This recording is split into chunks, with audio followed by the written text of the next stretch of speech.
mention here structural is abolished and here interiors. Yeah, that's something that is interesting for us because we have some organizations that are third worldist and follow this theory. So, okay, when we can start?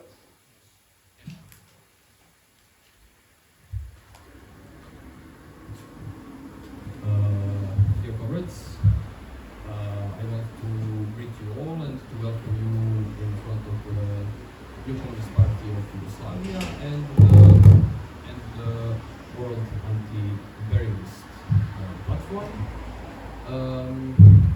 This lecture that we are having today is part of the colloquium we have co-organized the Communist Party of Yugoslavia and the World Anti-imperialist Platform today on 28th of June and tomorrow on 29th of June. First of all, I want to thank you all who came today and who are interested in this lecture. I also want to express my regret that we don't have more people, but unfortunately, because of the current situation in the country and the difficulties with transportation and everything, this lecture is a little bit smaller than we initially expected. Therefore, it is even greater. I'm even more thankful for comrades who came and used this opportunity to discuss here with us. This lecture will be given by Dimitrios Patelis, who is from the Revolutionary Unification from Greece, and generally he will tell us more about the struggle of the youth and the young people against opportunism and against these tendencies. So, Dimitrios, once again, thank you very much for coming to Serbia, coming to Belgrade for the first time, and of course for giving the lecture to us. So now I give the word to you. Thank you very much, dear comrade. Is it necessary? Because of the... No, we can. You can? Yes. Avoid it. Okay. Thank you very much for your invitation. I'm very happy to be here on behalf of our World Anti-imperialist Platform, one of the members of which is our small revolutionary organization, Revolutionary Unification is the name of the organization. And as you know, we founded our World Anti-imperialist Platform because we understood that it's necessary to focus on three goals which are very important during that period of the history. I mean, firstly, to achieve the coordination of all the anti-imperialist powers all over the world, anti-imperialist and socialist powers, to coordinate their struggle in a movement, a frontal movement, a frontal struggle all over the world. The frontal struggle is necessary because of the escalation of the Third World War. But to have a frontal struggle which will be effective and enough organized and strong enough, meaningful strong, we have to have a clear scientific and ideological approach. We have to have clear what kind of war is that, why we have that war, who is taking part in that war, which are the contradictions according to which we have that war, which are the deepest interests which are working for those contradictions. And to do that, it's necessary to have a clear revolutionary, theoretical, and methodological approach. Without scientific language, scientific knowledge, scientific investigation of that, we can achieve nothing. But to achieve that, we have to fight against several directions of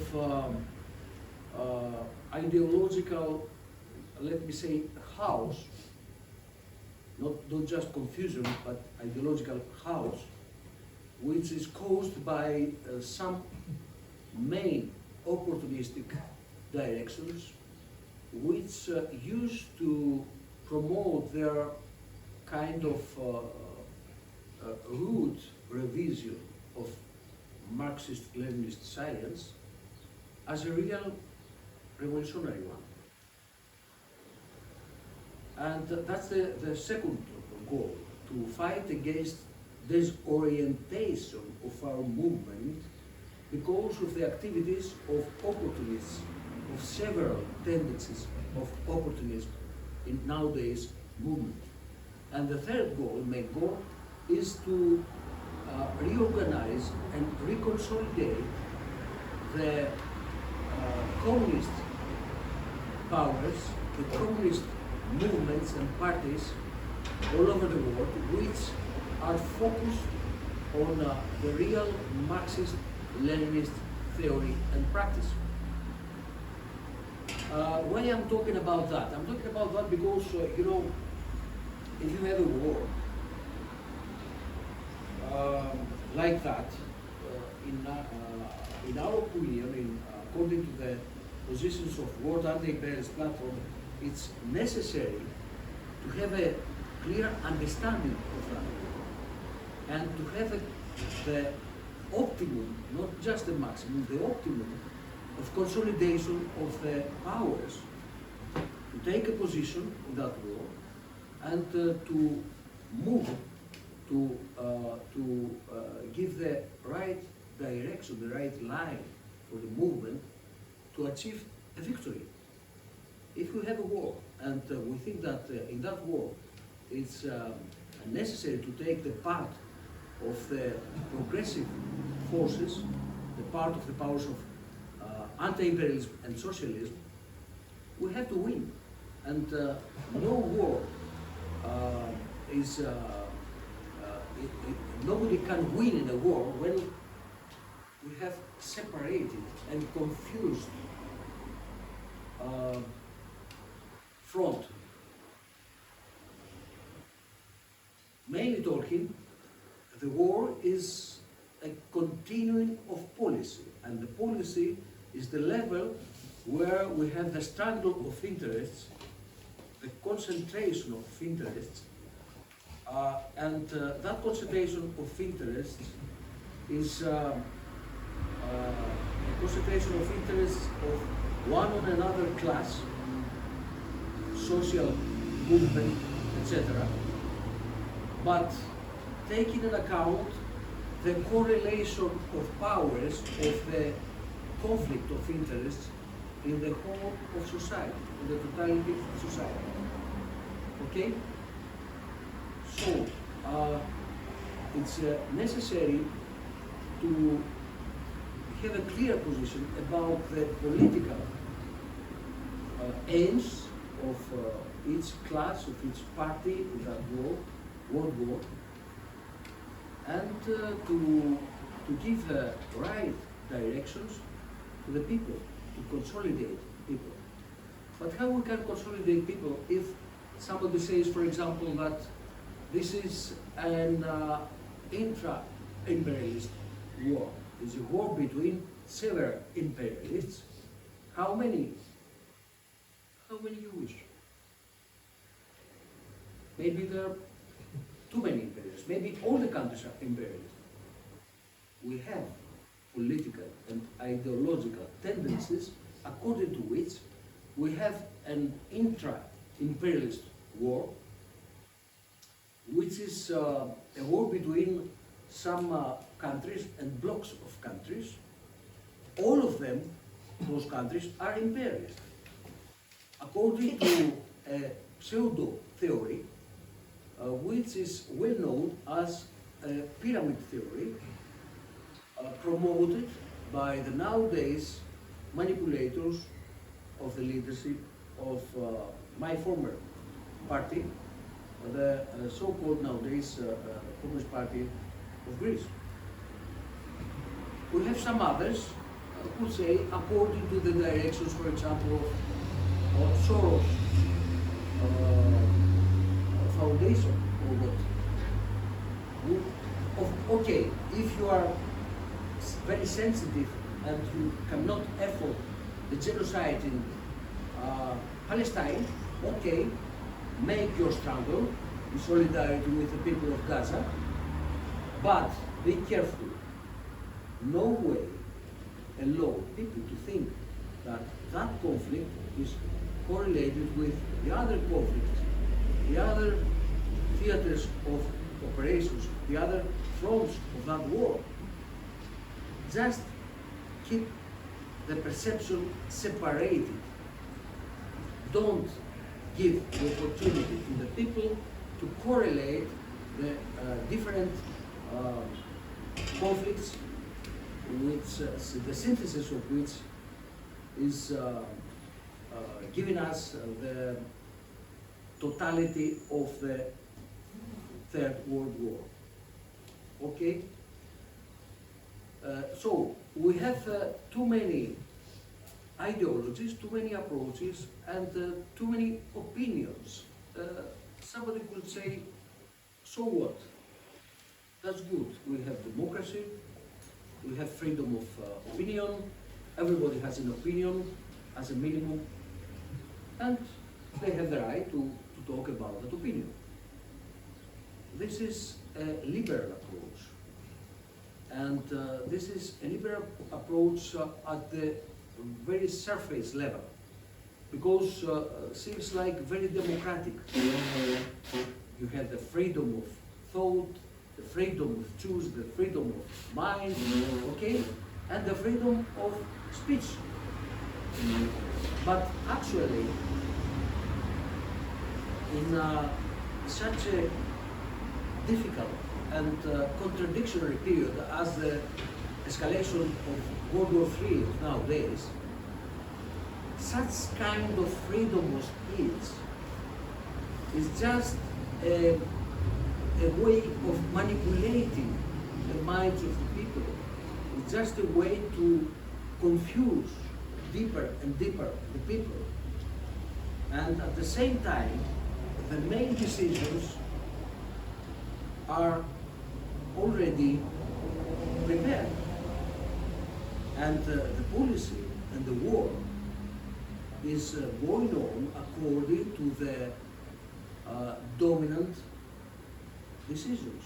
And the dominant decisions are the decisions of strategic goals according to the dominant interests during that war. So it is not so innocent to say that we have the freedom of speech and we can say several theories or ideologies or ideological stereotypes, etc. It's up to you. Yes? This is not an issue of democracy. This is not an issue of freedom of speech, because during the war, we know very well that the freedom of speech is not such a big freedom. Maybe they will leave you to say whatever you want, but at the crucial moment, they can't even arrest you if your opinion is not the right opinion, according to the official interest of the university and of the imperialist aggressive access nowadays. So we have to focus on what all that means, and to focus on that we have, of course, several opinions, several approaches, several ideologies, but the reality is one. And if the reality is one, we have to focus on the scientific knowledge of the law-governed process according to which that reality is developing, and according to the scientific knowledge of that reality, we can have a clear identification of several other approaches, several other opinions, or several other ideological or manipulative schemes. Okay? So, we think that this is very important to have an opinion about the character of that war and the character of the conflict of interest in that war. The main contradiction of this war is the contradiction between a small part of historically very powerful imperialist countries. We know them by some international or world scale institutions like so-called G7. Okay? We have some powerful imperialist states which are historically appeared as the result of the previous stages of capitalist development, and mainly as a result of colonialism and new colonialism. Colonialism is not a contemporary phenomenon in history. Colonialism has too many phases, and the most powerful colonialism is the colonialism according to which we had the making of the world capitalist system by achieving the worldwide marketplace, the place for the commodity money relations all over the globe. And that began from the end of the feudalism and the beginning of the making of capitalist formation through the history. So from that period, we have some countries, some powers, which became very strong because of colonialism, because of the exploitation of occupied countries, continents all over the world.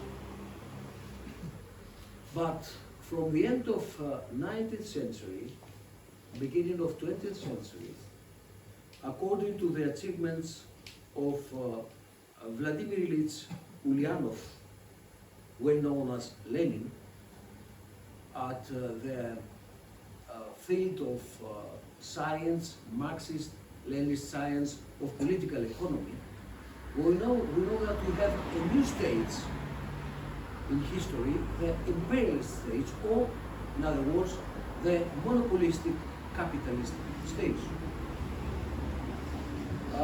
What that means? That means that if we had during the 19th century in countries which were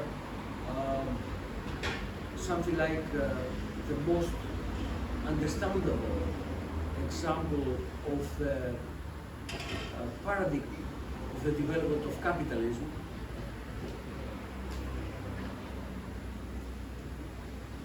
for example, England in the middle of 19th century, we had the so-called free market economy model in a national economy, free competition stage of capitalism. We had the industrialization using the power of the colony, colonialism, of course, and we had the example of factories and industrial capitalism, where the owner or the group of the owners were involved in a, one way or another, separated productive process. process of production.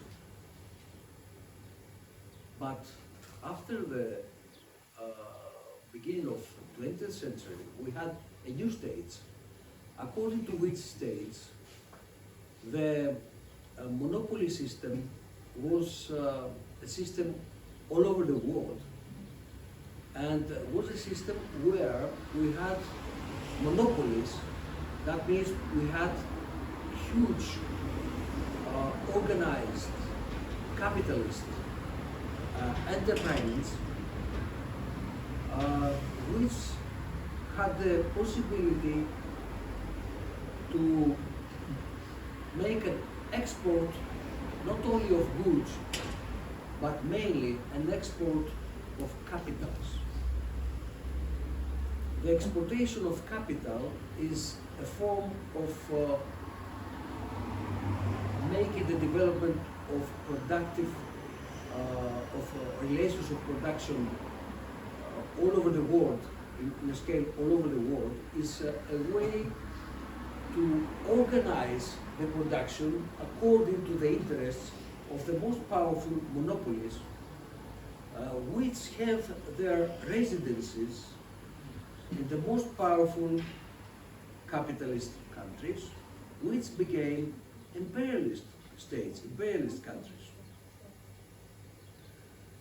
That means, for example, that at the beginning of 20th century, we had the organizing centers, the R&D centers, and the main industrial production in the main capitalist, colonialist countries,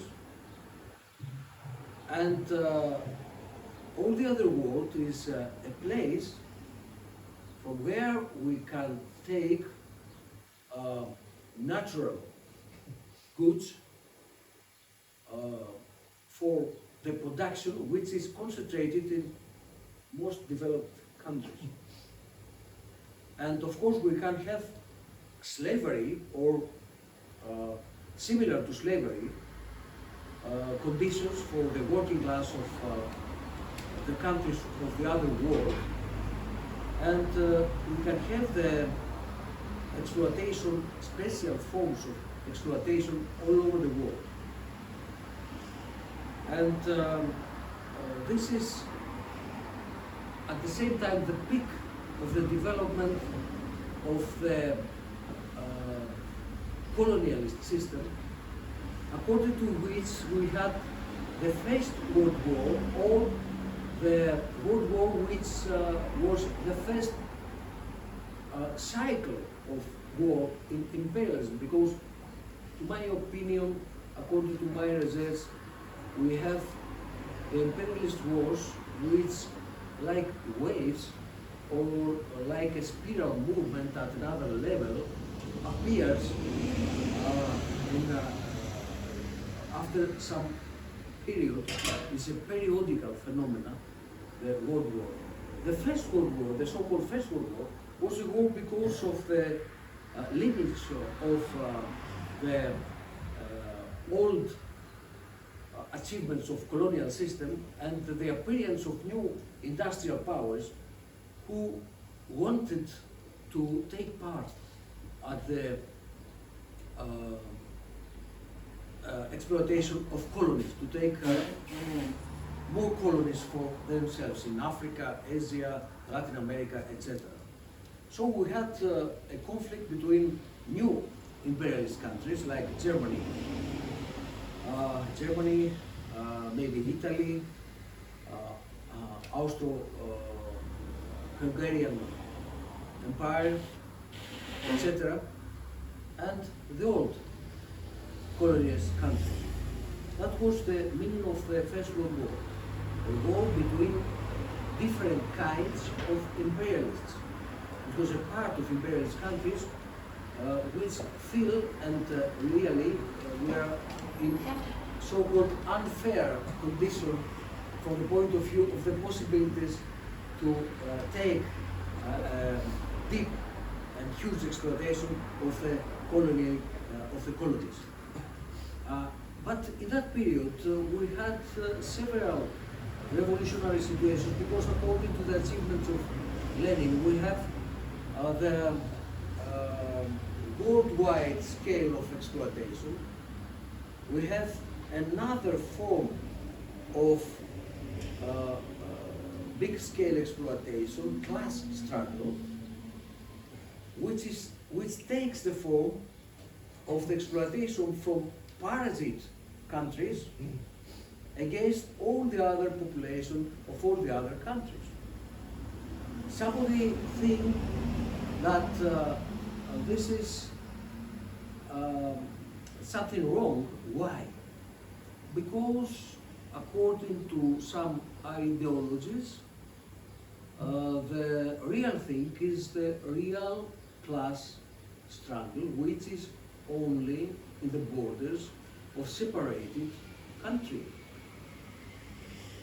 So, if you are talking about a world system and about imperialist colonial or new colonial exploitation, you are refusing to take part in the real class struggle, which is in separated countries, according to those ideologies, okay?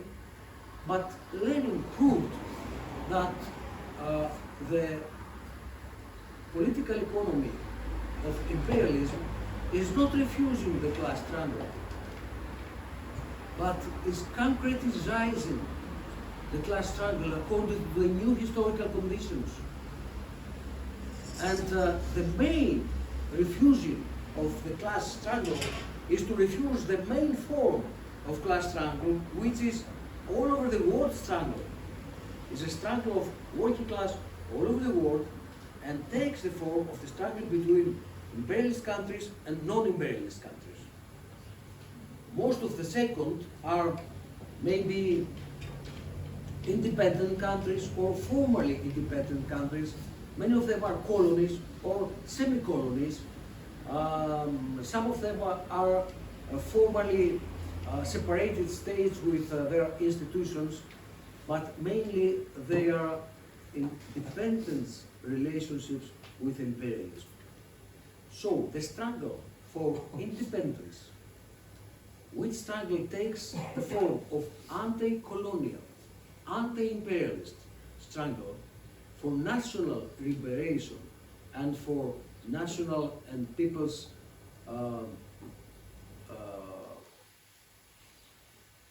dignity, sometimes, it's one of the most important, maybe the most important struggle during the imperialist states, the monopolistic states of capitalism.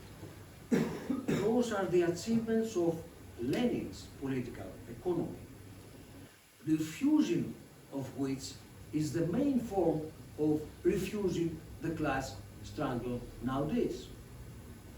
Of course, as a result of the First World War, we had revolutionary situations, which revolutionary situations are correlated with the understanding of the unequal development all over the world, unequal development of capitalism, unequal development of the productivity of the labor in several countries and regions of our planet, which is correlated with the so-called weak link of the world capitalist system. What means weak link? Weak link means the weak link of that main form of class struggle in the imperialist world. Means that we have some countries or peripheries where, or regions where the inner contradictions of the system of that country, of that society, that concrete society, together with the contradictions of the world imperialist system, are focusing in a place and taking a very hard form, which is preparing an explosion of the social class power of the people in countries like that, characterized by Lenin as a weak link. So, according to the weak link theory and practice of the real revolutionary movement, we had several revolutionary situations, which revolutionary situations are main elements for the beginning of a revolution. In several countries, revolutionary situation is a situation, according to Lenin, in which the ruling class cannot rule anymore in the same way, under the same conditions and forms, the ruled classes. The down classes, the ruled classes, are refusing to behave in the forms which are from the ruling classes dictated anymore. They refuse to be very peaceful with the ruling class. And the third condition is that the situation is boiling in the society, and all the aspects of the correlation of power in the society is an issue of struggle in the streets.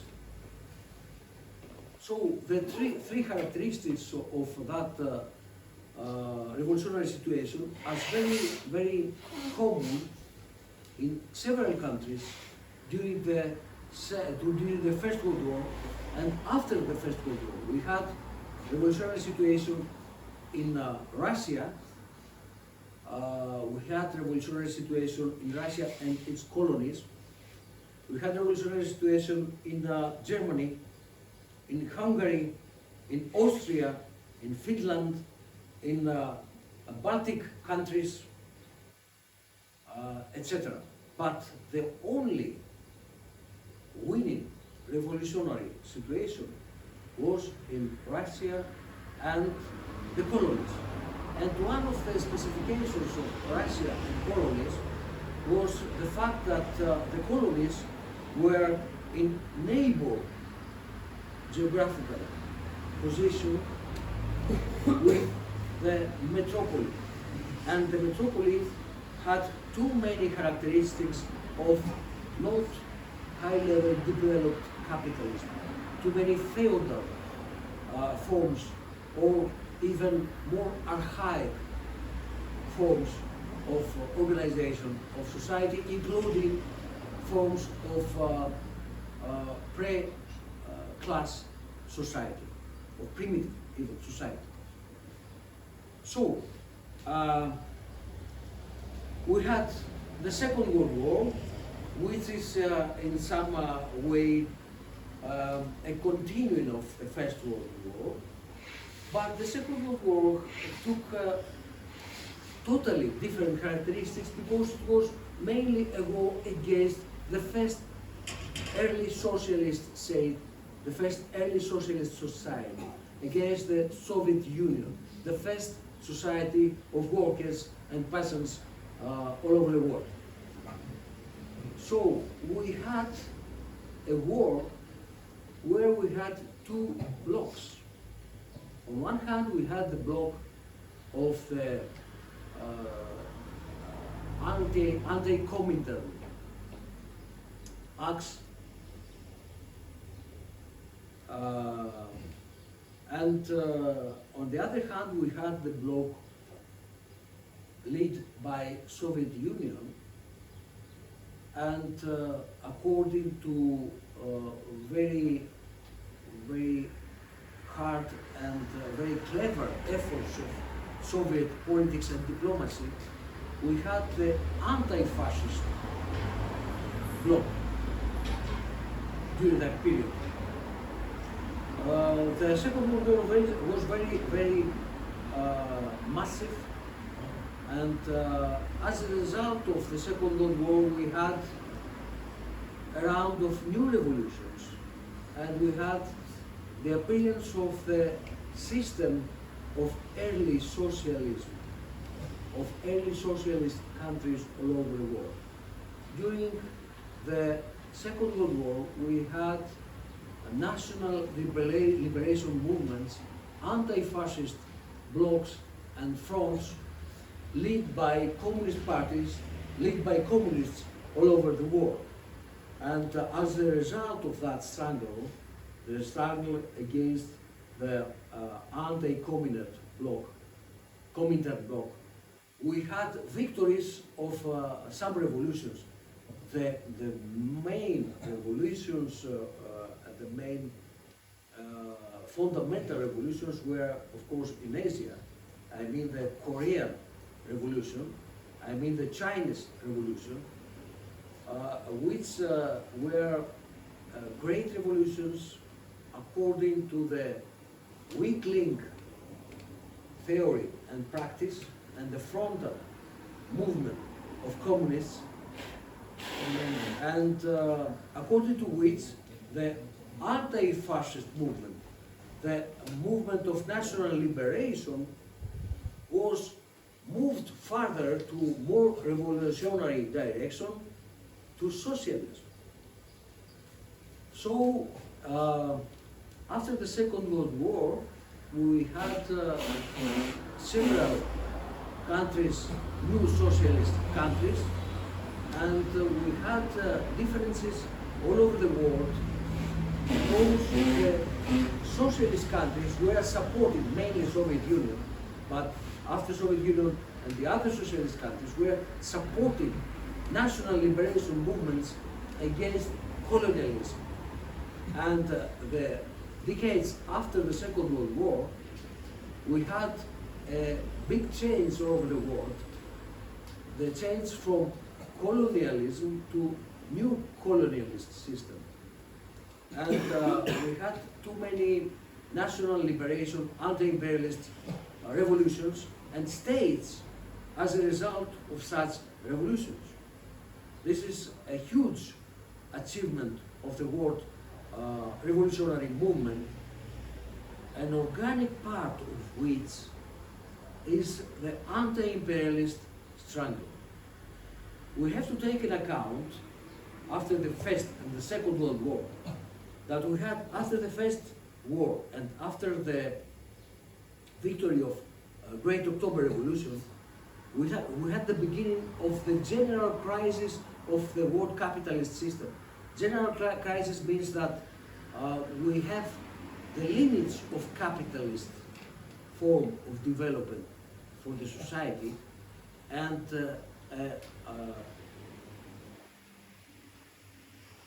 a different socialist and economic system appears, a different future for the humanity appears because of the proletarian revolutions, because of the early socialism.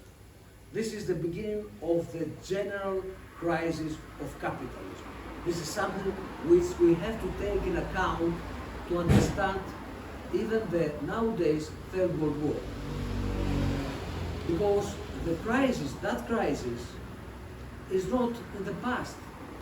That crisis becomes deeper and deeper after any conflict, and especially after any world war. So we have the enforcement of socialist states and of anti-imperialist states and anti-imperialist movement, which is together with the revolutionary movement, the progressive movement, all over the world. But during the 80s, we had an escalation of one way or another, especially from the middle 80s of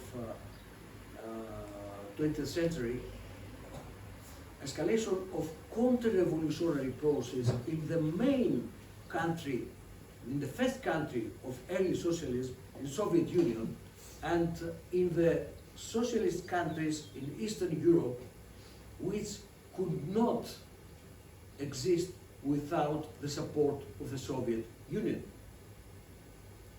So we had the so-called perestroika and the open counter-revolution and restoration of capitalism in Soviet Union and in Eastern European countries. which was accepted by somebody as the end of the socialism, the end of the communism, and the end of history.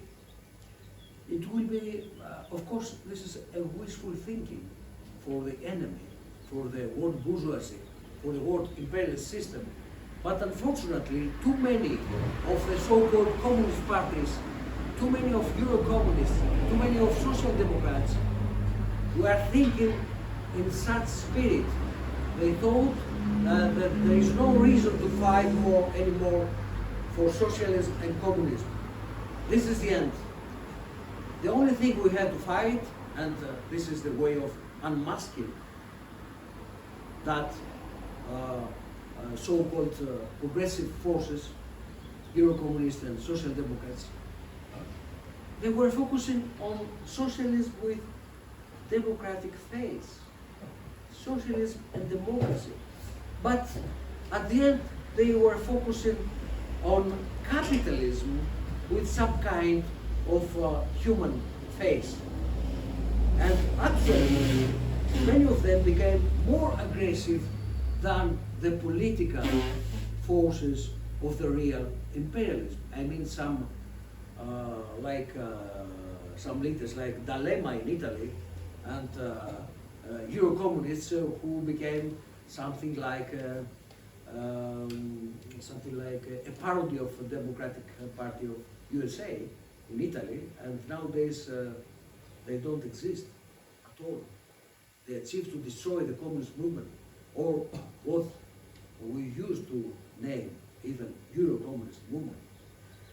So we don't have to believe in such discourses about the end of communism and the end of history. Imperialism, of course, wanted to accept that as the end of history. And we have in nowadays a unique condition, according to which the socialism with Chinese characteristics in China nowadays is the most powerful economic and social system all over the world. Why? Because after the defeat of early socialism in Soviet Union and Eastern Europe, and beginning before that, but especially after the defeat, we had a very important change in the world imperialist system. We had a new stage of imperialism. Many of the bourgeois and social democrat economists used to say that this is a financialization of capitalist system.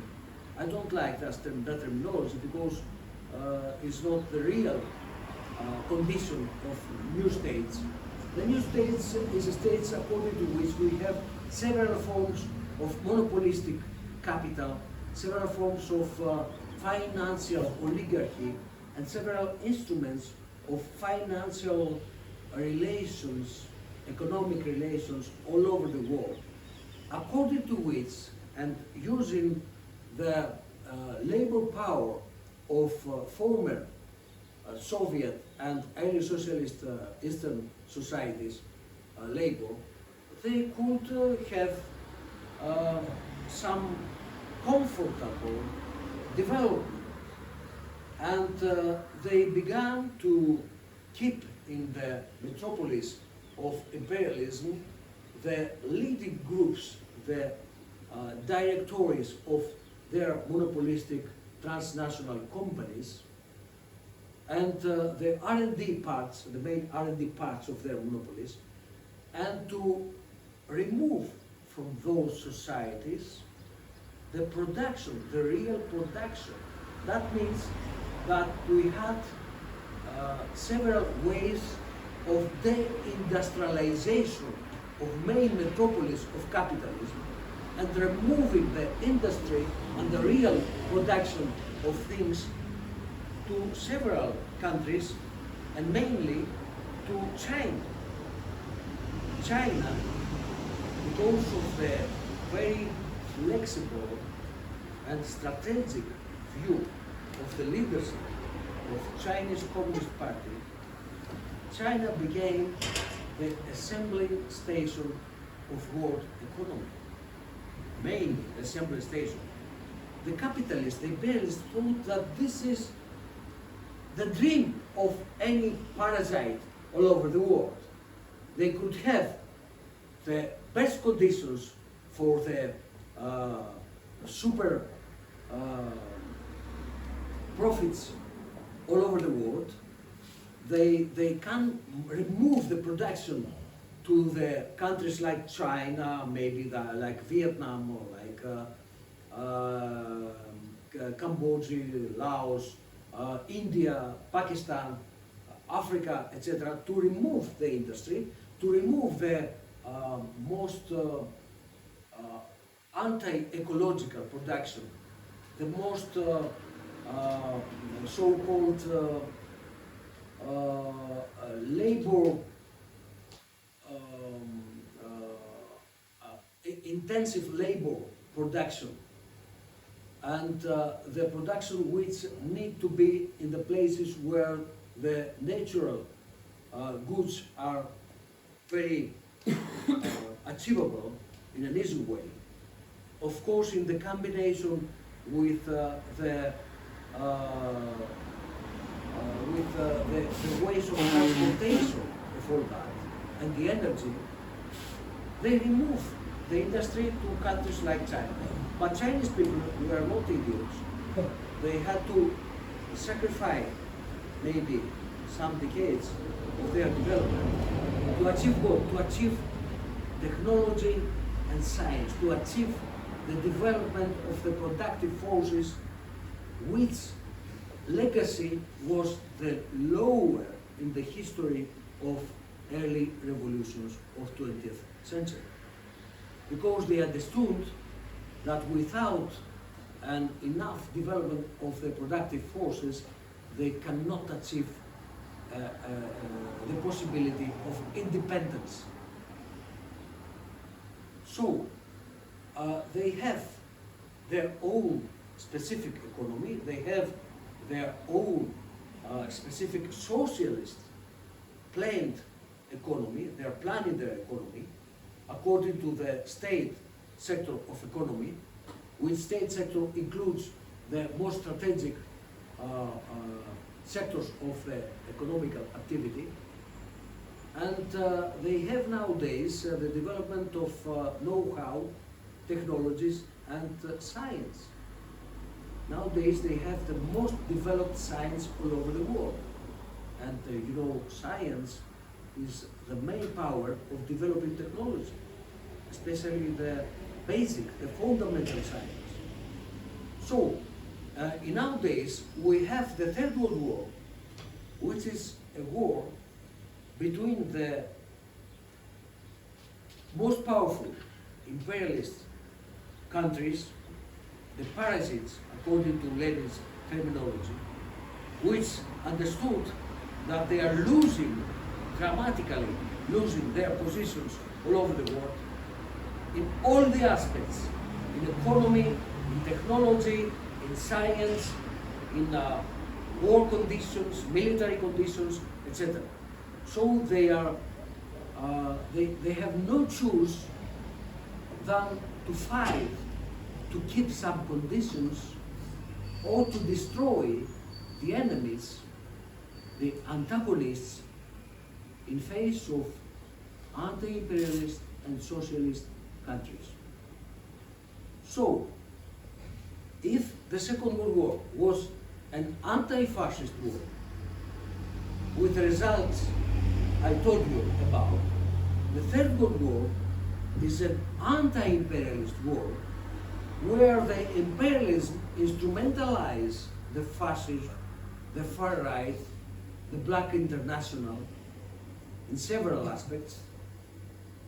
They are weaponizing fascism in several forms, just to fight against socialism and against anti-imperialism.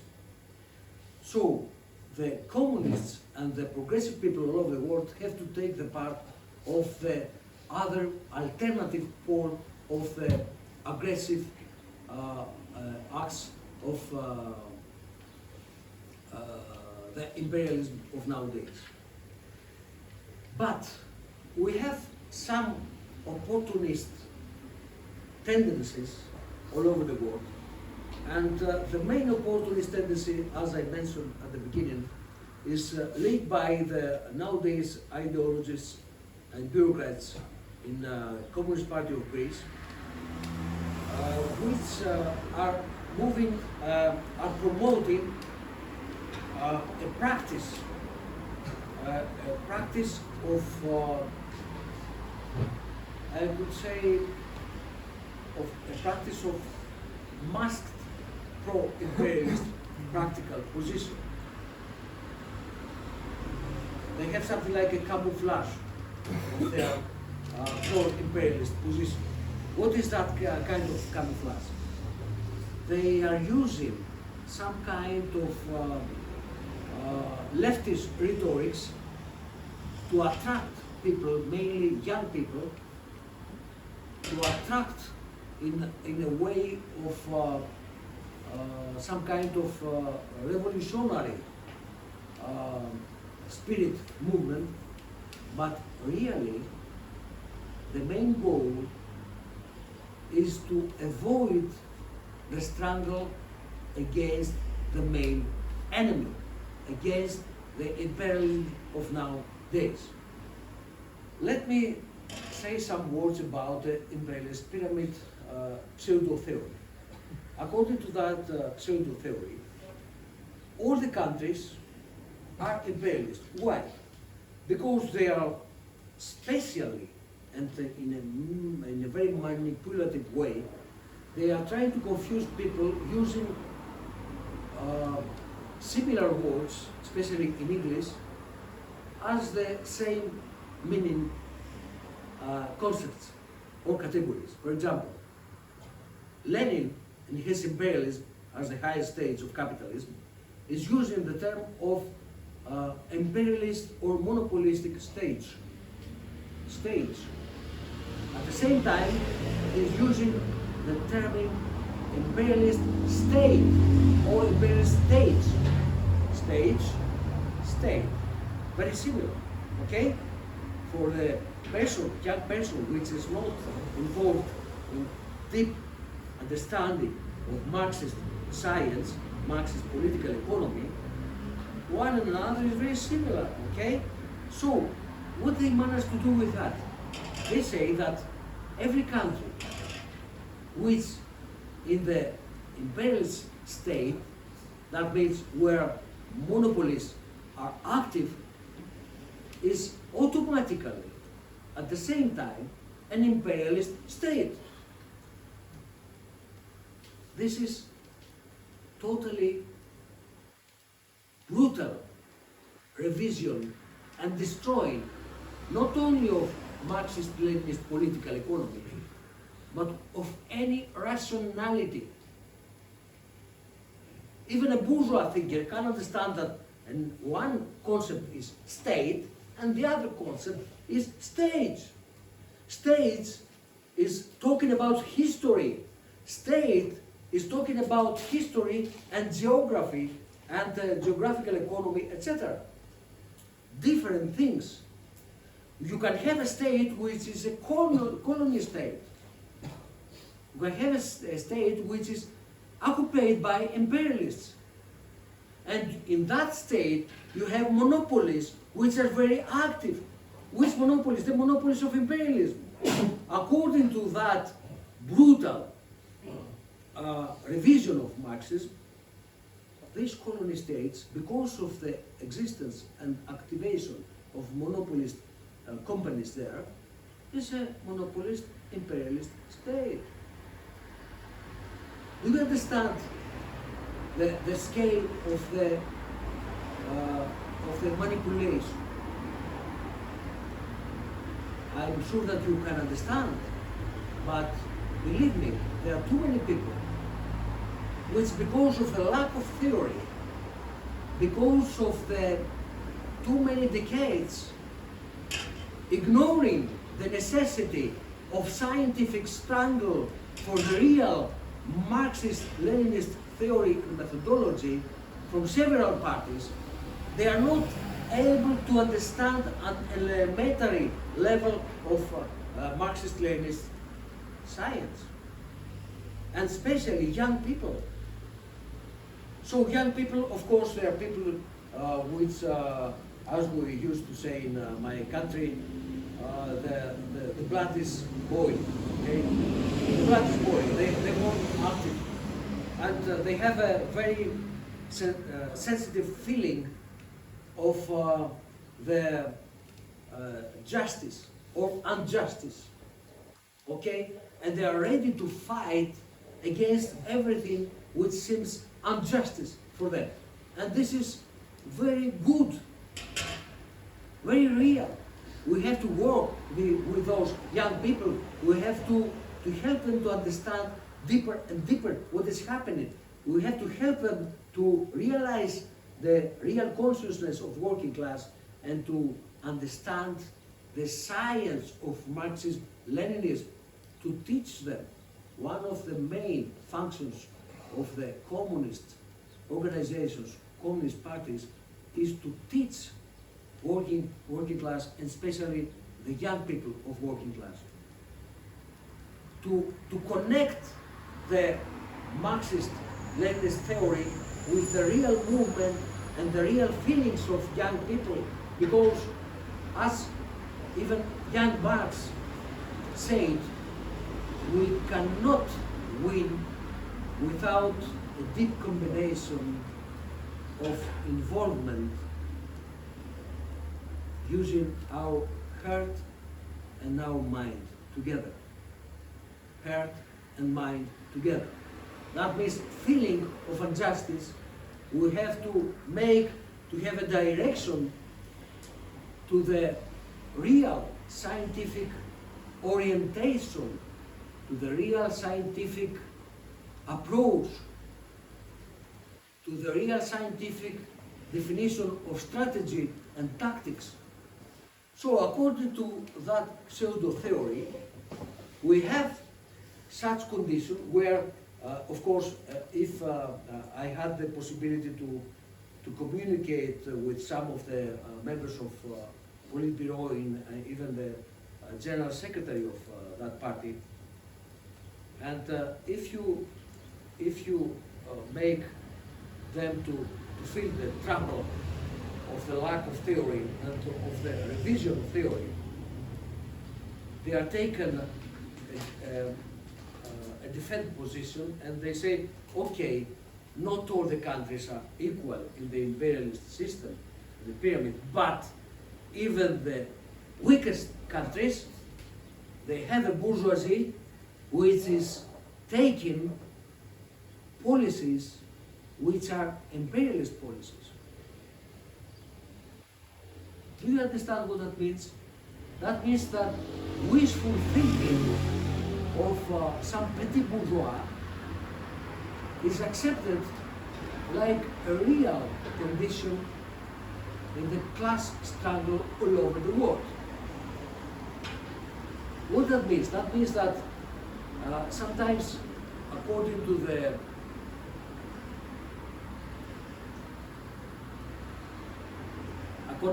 imperialist system and according to the possibilities of manipulating, using the super exploitation all over the world, using the super value extracted from all over the world by monopolistic companies, the parasitic bourgeoisie in imperialist countries have the possibility to buy even the leaders of the trade unions and the former progressive or even revolutionary worker parties, or even communist parties, to buy the leaders, to manipulate.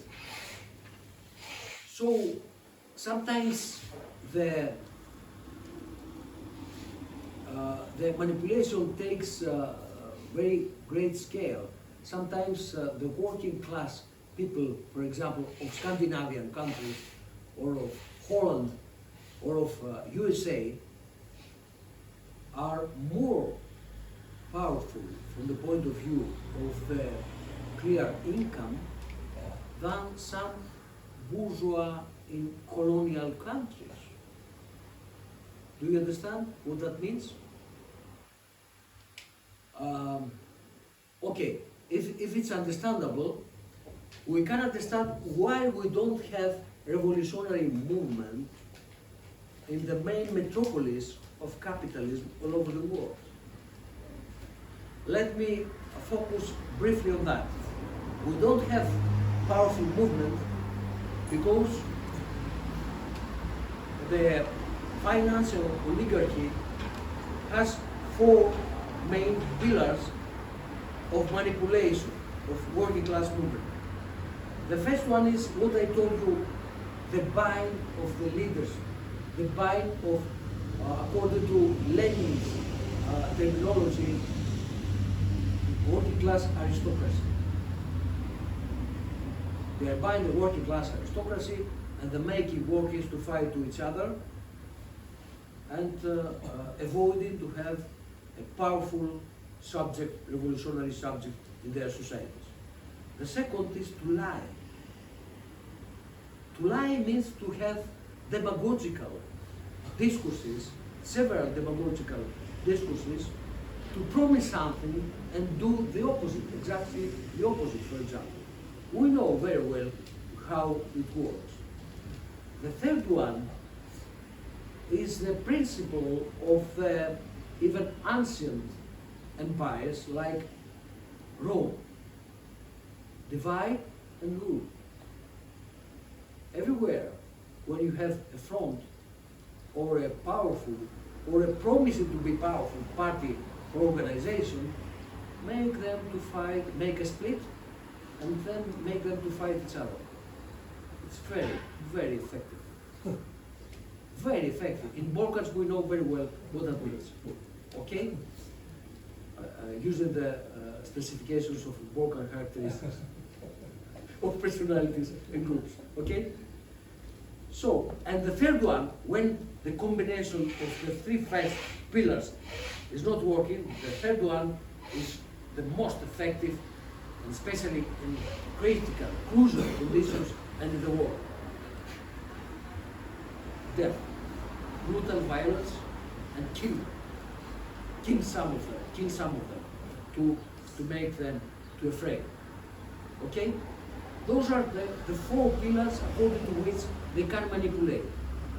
Tell me to explain to you that without the opportunists, without the traders of the working class movement, no bourgeoisie could achieve to promote the three main forms of manipulation. Even the fourth one, sometimes.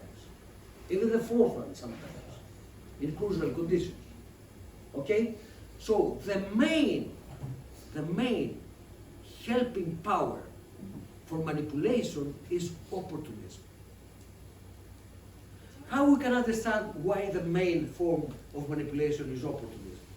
Because of those three main pillars, and because we have war. During the war, we have to find out who will have the victory in the war.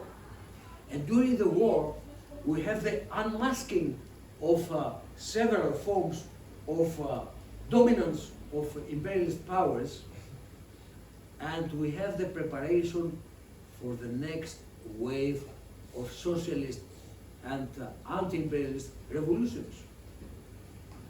So the financial oligarchy is trying to do what? Is trying to establish the power, making even superstructure all over the world.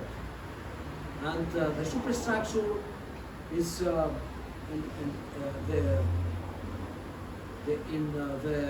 efforts for making that superstructure all over the world is one, to make the whole planet subordinated to the most powerful monopolistic groups and to the most powerful imperialist countries. So we have something like the NATO, which is ambitious to become the military machine of the world governance. They are speaking about world global governance. Global government. The global government is an effort to make a global superstructure of subordination of all the people. A global dictatorship.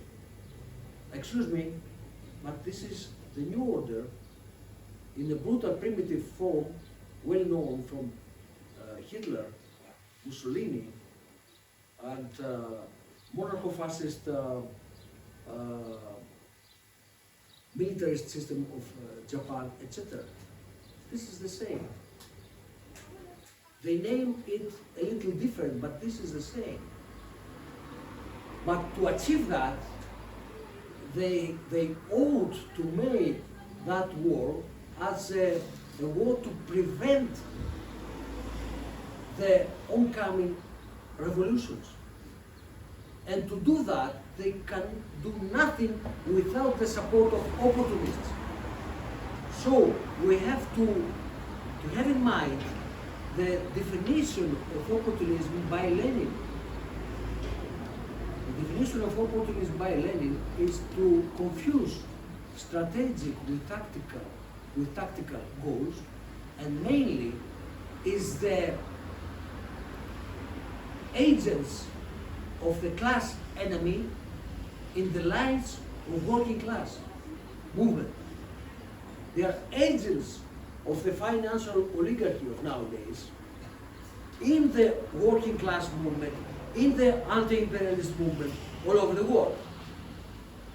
So, to think that we can win in that struggle and we can have winning revolutions during that war and after that war without destroying, crashing, smashing the opportunism is just an illusion. Just an illusion. Take in your mind an example. You have a battlefield. We have two enemy armies which are going to crush each other. Okay? And in one front, it's unserious to have a mind that you can win without a front in a war and in policies. War and policy are two forms of the main struggle for correlation of powers around the world. Okay, in one front, in one ledger, you have different divided groups which are fighting each other, and they are focused mainly to fight each other, to neutralize each other, than to fight against the enemy. Can you imagine wishful thinking about that army which is divided and in which we have the opportunistic dividing, destroying, undermining role of opportunists and revisionists? It's clear, I suppose. Sometimes it's more important to destroy the inner enemy, the opportunism, before destroying the main enemy, which is the class enemy, which is the financial oligarchy of imperialism of nowadays. So we have to make that clear, that we have to fight and we have to win. Let me mention some other things about the revision of those opportunists. Those opportunists says that to have tactics is to be opportunist. Even the word tactics is not allowed in their official documents. Only strategy. Just strategy. Okay? That seems very revolutionary. Somebody can say, okay, they are real revolutionaries, they are focused on strategy. Okay, tell me please, if it's achievable to have strategical goal without any tactics? Is it achievable to have a result of any human activity without some means and some tactical special goals?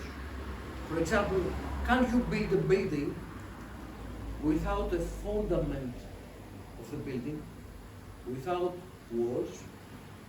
Can you build the 25th floor of a building without the 24th? If it's not achievable in elementary productive activities, practical issues of everyday human's life, is that achievable for the most complicated issue, which is revolutionary transportation of society to communism? What that clear strategy means without the means and the ways and the goals according to which you can achieve your strategy means nothing. Means that your strategy is just blah blah. It's just something like the second appearance of the Jesus Christ in Orthodox believers' thinking. Okay? This is metaphysical, clear metaphysical issue. Strategy without tactics is metaphysical issue. So, they say we don't need tactics. What tactics means? Tactics means, for example, that you have to make a front. To make a front, beginning from some goals which are understandable in everyday life of working class, simple people, working people, and to have an escalation of consciousness of those people to the most far strategic goals of communist society. For example, if somebody don't have something to eat or to feed his family, you have to focus on how to feed that family. If you are talking about far strategical goals without resolving everyday's vital needs of working class, nobody will pay any attention to you. If you have crucial national liberation goals in a colonial system or in an occupied country or in dependent country, and you are ignoring the national liberation, the anti-imperialist goals, the anti-neocolonialist goals, that means that you can achieve nothing.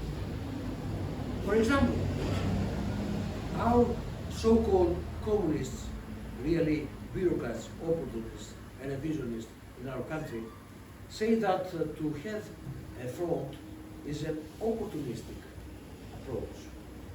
And all the fronts in history are opportunistic. The Third International Movement, the anti-fascist blocs, the anti-fascist fronts, the strategy and tactics of Third International, according to which we had all the winning movements all over the world, for them, according to their opinion, all that are opportunists. Why? Because if you are taking a tactical goal, according to which you are building front, that means that you are behind some part of bourgeoisie. That means that you are refusing strategy. Pay attention. Taking tactical goals according to those priests of opportunism and theologists of opportunism is refusing the strategy. Tactics is not a way of achieving the strategy. Tactics is refusing the strategy. The religious, metaphysical strategy I told you about, okay? So they insist on that. We have to refuse any tactics. refuse any front, and to focus on clear struggle in your country. In that pseudo-theory of pyramid, imperialist pyramid, any country is a building material in that pyramid. And the only movement you can find is some kind of struggle for the leadership at the top of the pyramid. But no explanation how that fight can take place, what the socialist countries can do with that, what the anti-imperialist struggle can do with that. No, no. Just at the top we have some strange subjects, the main imperialist countries and their blocs, which are fighting for the leadership at the top of that pyramid. To make that to seem like scientific approach, they are using the Althusserian structuralist revision of Marxism. Structuralism is the main form of Cartesian tradition of positivism in France, among the French intelligentsia. And Louis Althusser replaced dialectics with metaphysics of structuralist approach, according to which every country is a structure, and according to the political economy approach, in that case, any country is a formation. In Marxist-Leninist theory, the socio-economic formations are historical stages, are historically forms of ways of production in the logic of the history process, according to the opportunities which are replacing the historical materialism, the historical, dialectical historical interpretation of history. We have formations which are national state formations. We have national formation, state formation of Greece, of Serbia, of USA, of France, of Holland, of Germany, of Malta, of Haiti, okay, of Mozambique. All those are formations. And according to that kind of revision of Marxist theory and political economy, we don't have an international and even global mechanism of extracting super value using the power of monopolies and imperialist countries. No, no way. We have only formations of separated countries in which we have only local confrontation between working class and local bourgeoisie. Excuse me. You cannot have any more relaxing history for the working class movement during the Third World War. This is a relaxing history to keep the movement sleeping. Just to keep the movement sleeping. So, if you are talking about imperialist super exploitation, you're an opportunist. If you are talking for the necessity of struggle against imperialist financial oligarchy, you are an opportunist. You have to focus in the national level. Do you understand what that means? That means that you have to avoid taking a part in that struggle, a form of which is the Third World War. That means so-called equal distances formally, but in reality that means you have to support your own bourgeoisie in your country, which your own bourgeoisie is supporting imperialist bloc, which is European Union integration, imperialist integration, which is member of NATO. You have to support them actually, because the only care of those bureaucrats is to focus on unfair invention of Russia against Ukraine. And they used to say that Ukraine of nowadays, the proxy state, the proxy Nazi state, have a fair war against Russia. And you have to support Ukraine nowadays. What is that? Equal distances? What is that? And the same with Korean Peninsula, the same with Taiwan, and actually the same during the war between the war of the main and the historically most traditional proxy state in the world, which is Israeli racist formation. They say, for example, that the struggle between Israel and Iran is a struggle between imperialist powers. It's an intra-imperialist conflict. Excuse me, who is the imperialist there? The Palestine people? The Hezbollah and the Lebanon people? The Syria, which is together with NATO and proxy state, Turkey and Israel, occupied by the proxies which are Islamofascist proxies.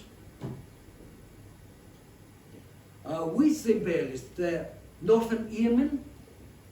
Which the imperialist? The Iran? You can understand that this is not serious, but this is the main form of separating, undermining, and destroying the nowadays movement. But I'm talking for a long time. I think that it's enough. We can discuss. If you have questions or opinions, I'm very happy to have a discussion with you. Thank you for your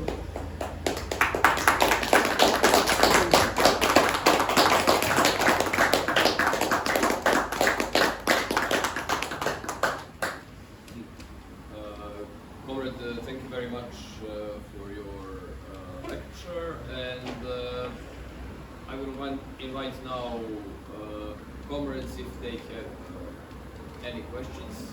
I have just one question. Go on. If we have, for example, a situation like in Ukraine before the Maidan, then somehow love to say that clientelistic system exists, but it's mafia.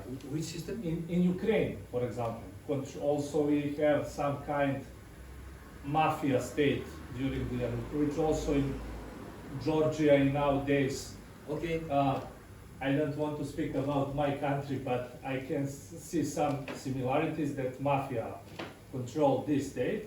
And on the other hand, Western imperialism wants to replace this government with more liberals. And in this situation, I think that Western imperialism can easy to manipulate, that they want to give the freedom, anti-corruption, something like this. Maybe you can hear when you discuss with the student about it. And how can we need to fight in this concrete situation? Because sometimes people who want to fight, they want to replace these bad things, but they then haven't mentioned that some worse guys can take power. If I can just, because I had a question that is actually connected to this one.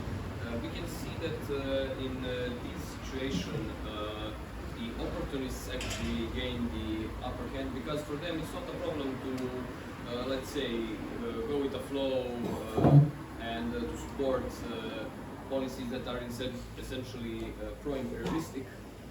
So my question here, as with Alexander, is how we should approach these processes, how we should fight the opportunists during that period.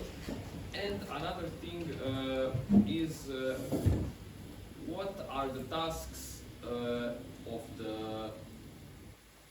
the progressive anti-imperialist communist forces in imperialist countries, in countries where we have deindustrialization, which are, because of the nature of their production, more inclined to, and more receptive, let's say, to opportunism. Okay, thank you for very interesting questions. Let me say briefly that we have a unique situation after the open bourgeois counter-revolutions and restoration of capitalism in former early socialist countries in Eastern Europe and Soviet Union. For example, in Soviet Union, we had, I wrote in some papers, so you can find in our theoretical journal, we had some kind of mafia, of so-called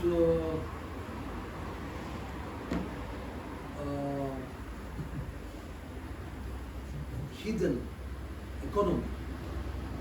Hidden economy. What is hidden economy? Hidden economy in Soviet Union, for example, was an economy which was acting, was parasitizing, using the contradictions between the possibilities of production of goods for everyday consumption of the people, and the existing commodity money relations in socialist system, and the gap of some products.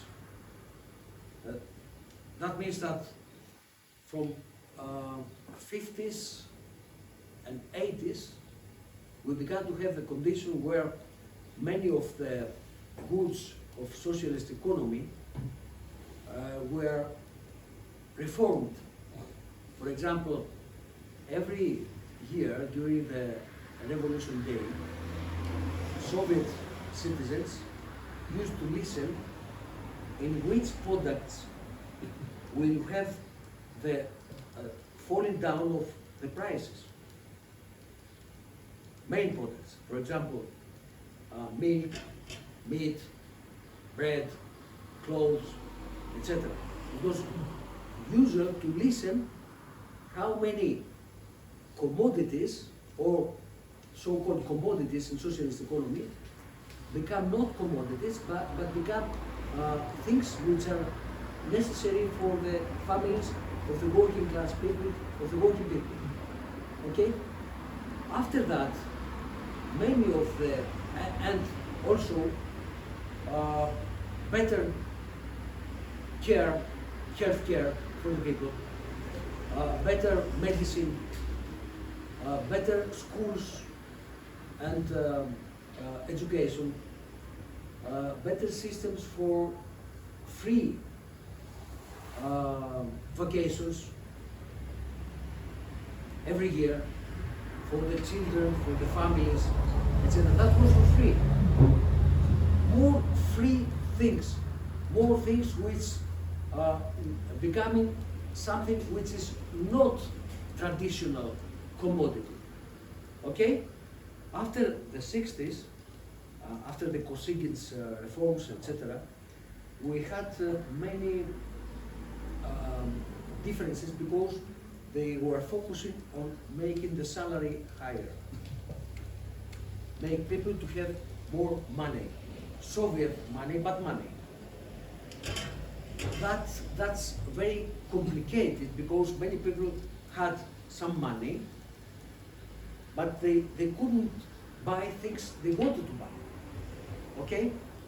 So according to that, we had some mafia structures, especially at the marketplace of socialism, which were parasitizing on that.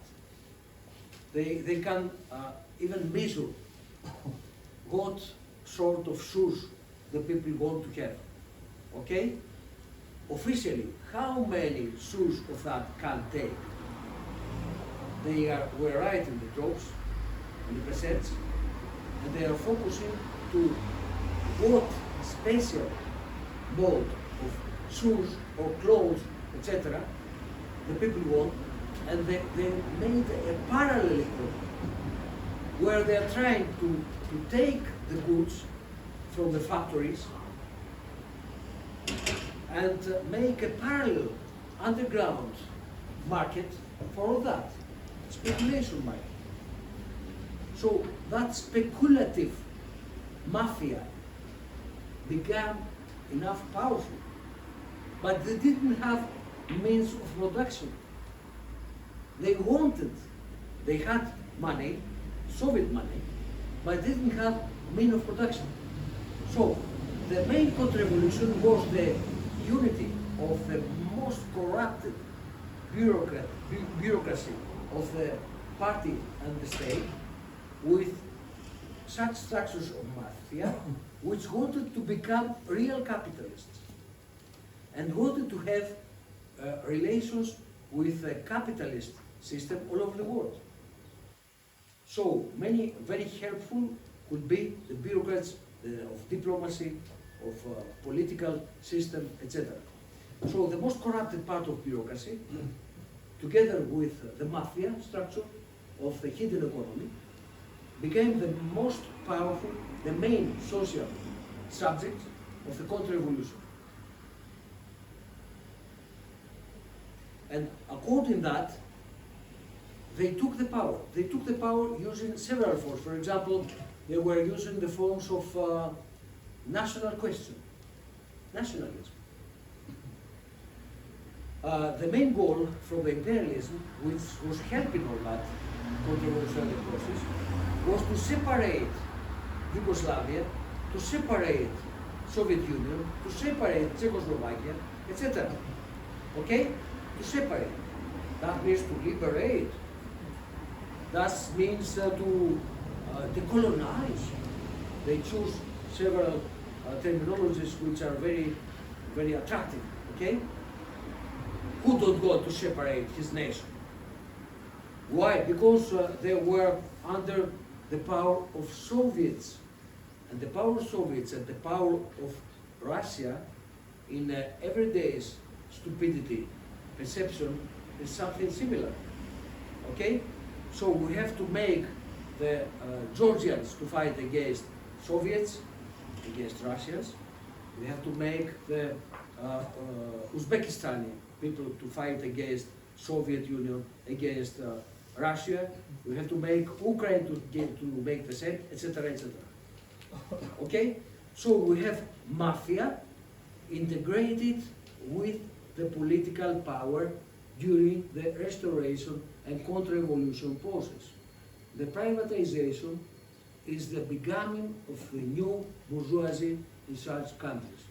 And it's a big discussion because many comrades all over the world, especially under the Maoist involvement and under the expressions of some Trotskyist organizations, used to say that from the beginning, the Soviet Union and the socialist countries were imperialist countries. They used to say about social imperialism, for example. Some of them say the next day after the death of Stalin, we had an automation history, until the Stalin, we had real socialism. And the next day, we had imperialism. It's a very nice metaphysical picture, but this is not a scientific approach, a Marxist dialectical approach to all that. So it was a big process of restoration of capitalism. And believe me, in countries like Russia, this process is not finished. For example, in countries like Belarusia, fortunately, is in the middle of the road. In Belarusia, we have the most powerful socialist elements in the economy, in the society. And that's the reason they are fighting against Batyushka in Belarus, okay?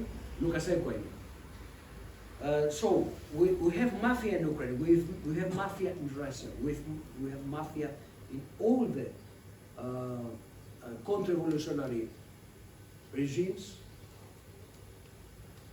in the process of becoming capitalist countries. This is a specific process, unique in history. We have, for example, primitive accumulation of capital during the moving from the feudal formation to the capitalist formation. This is historically what Marx is researching in his economical works, and mainly in Capital. But primitive accumulation on the ruins of early socialism is something unique. To understand that, we have to develop theory to find out why counter-revolutions had a victorious end in some countries, and why in some other countries they didn't have. Using dogmatical schematisms is not helpful. We have to develop our understanding of communist society, of socialist building, of contradictions of socialism, and of resolving the contradictions of socialism, without resolving of which we don't have socialist development, social building development. We had counter-revolutions, why? Because according to the conditions we had, those societies were not able to resolve the contradictions of socialism. And the main contradiction of socialism in Soviet Union, in the European socialist countries, and in every socialism is the contradiction because between formally socialization and real socialization. Formal socialization is the socialization because of the making of the state ownership of all or of the main means of production. But this is formal socialization. The real socialization is a socialization which was by Marx opened because of the making of the process of production a real socialized production using what? Using the revolutionary power of science, making science a power of production. That means automation of production. Several levels of automation of production. If you are not achieving that, you cannot remove the formal socialization with the real socialization. This is very deep understandable by Chinese comrades. And they are developing their science and technology in that direction. And they are winning because of that direction of their strategy and tactics. So we have mafia. We have to fight against mafia. Mafia, of course, is not good. But there are several forms of mafia. In Ukraine, for example, the local mafia was integrated with goals of imperialism, of financial oligarchy, and they built a proxy state. They built a proxy Nazi state in Ukraine. They built a proxy state as an instrument against Russia, not because Russia is a socialist country, nowadays Russia, but because Russia is the main element of former Soviet Union, which is able to reconsolidate and reintegrate the former Soviet condition or geography. Call it as we wish. The former Soviet place, they accept us as a place, okay?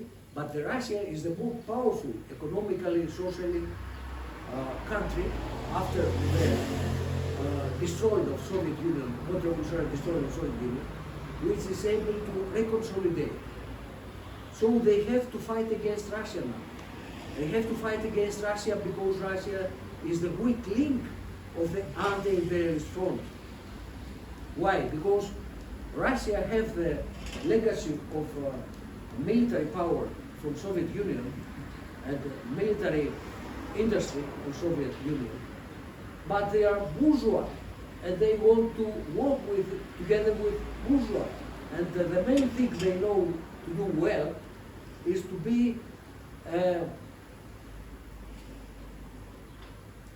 comprador bourgeoisie for the imperialism. And they are fighting in such a spirit which gives them some papers to negotiate at the next stage.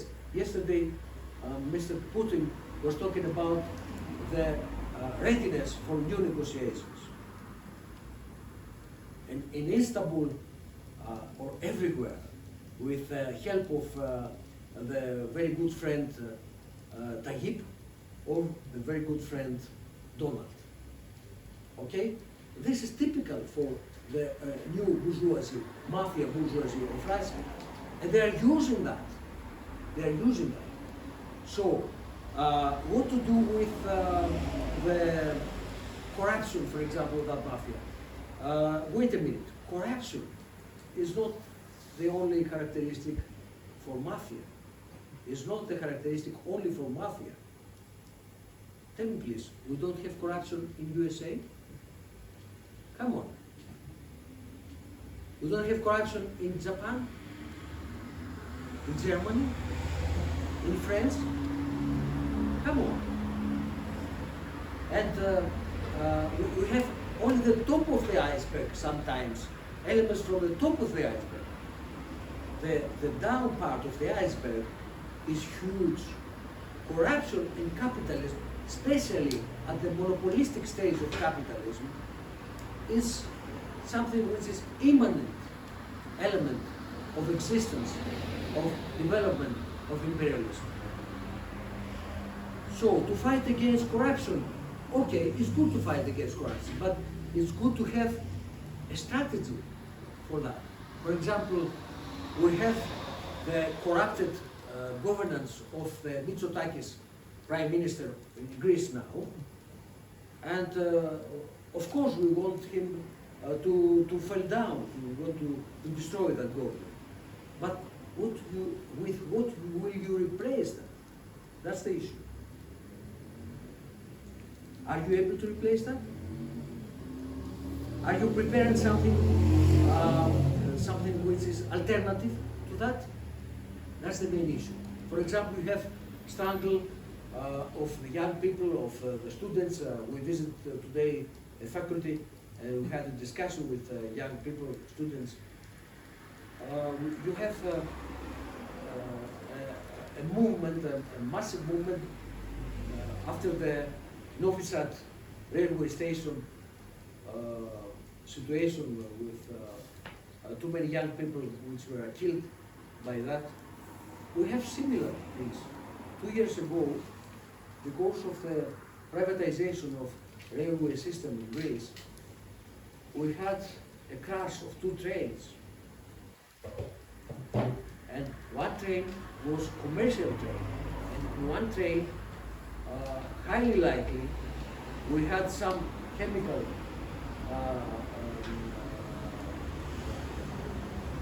things which are for drones of USA and NATO in Larissa.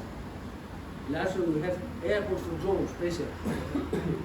And after that we had a huge fire a huge sphere of fire, and too many young people were burned alive.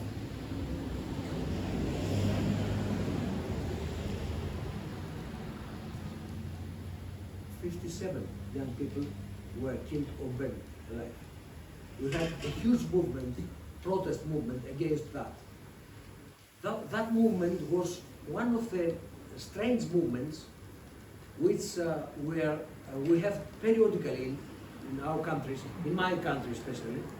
For example, we had a huge movement during the struggle against the Troika system of colonizing Greece, using the sovereign debt of Greece. It's just a form of colonizing from the European Central Bank, European Committee, and IMF. And they make institutions which make really a colony of the country. Even the archaeological places are potential for privatizing for the depth of the country. Okay?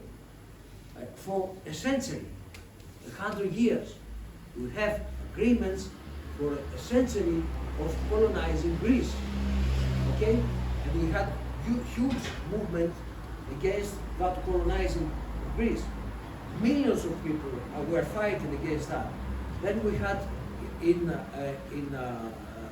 2010 until 2012, we had huge movement. One provocation was enough. One provocation, as a result of which were banned some workers of the bank, and everybody blamed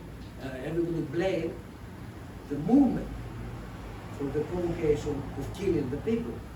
We know that secret forces make that to destroy the massive movement, but everybody talks about that. Then we had in 2015. In 2015 we had the government of Syriza, Social Democrats and Eurocommunists, something like that. And they began to negotiate in some way with Troika about the conditions, and they made a referendum. In that referendum, even under a big pressure of imperialism of European Union, they closed the ATMs and people had no money. No money. They couldn't take their salaries to buy elementary things. And even though under that pressure, 62% voted against European Union and against currency of euro.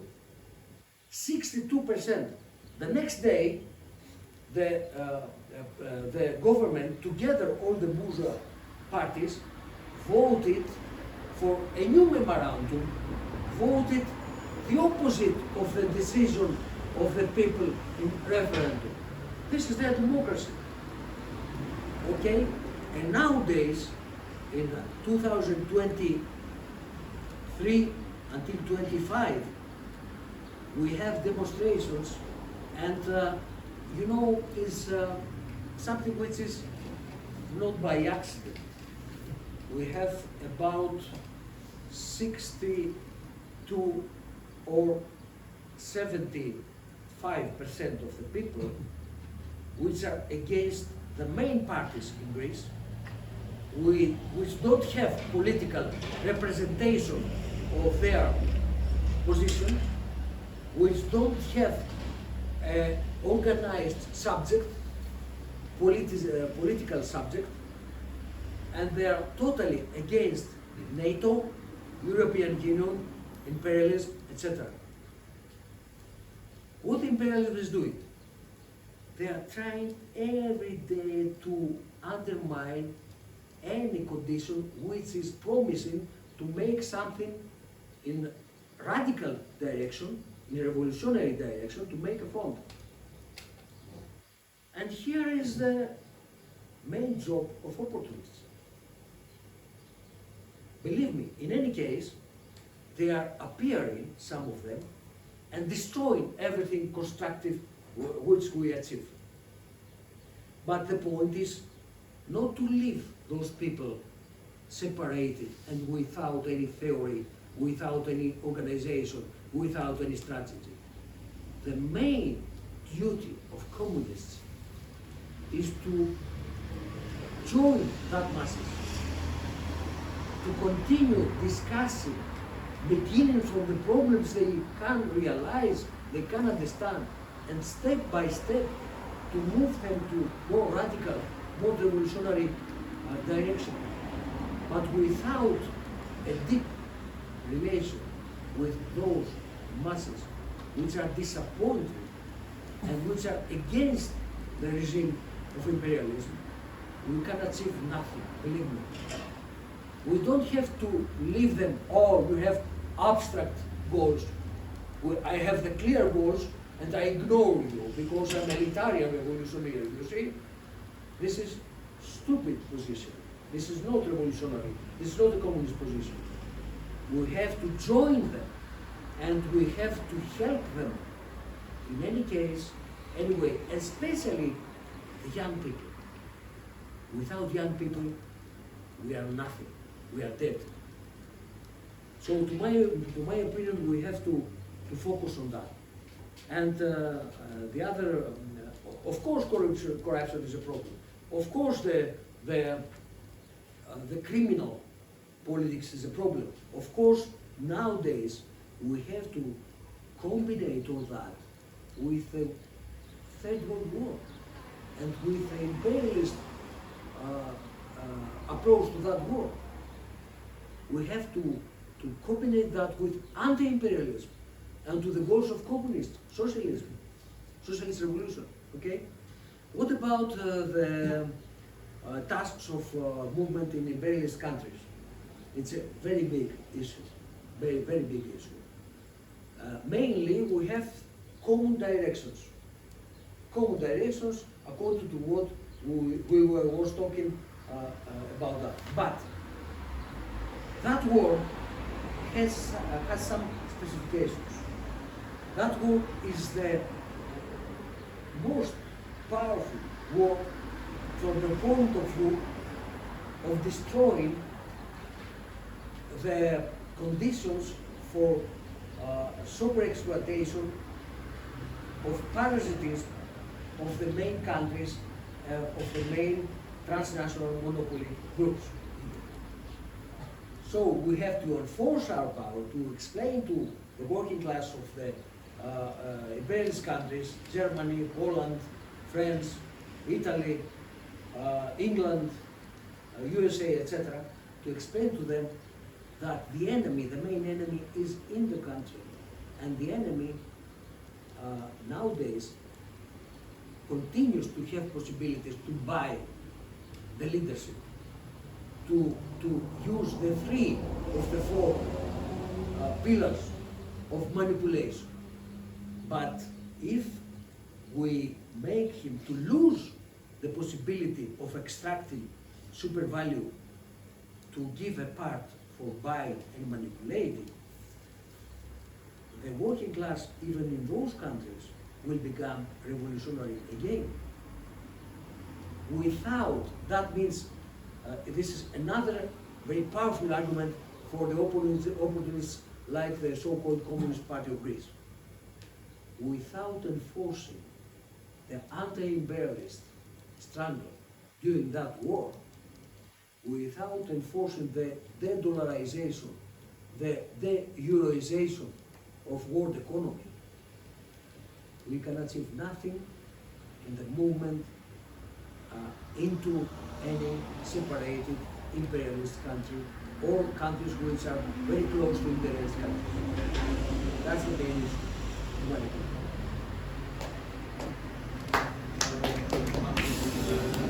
There's a question. Not comments, like comments. In some countries, like in Serbia today or Turkey, has some local program, some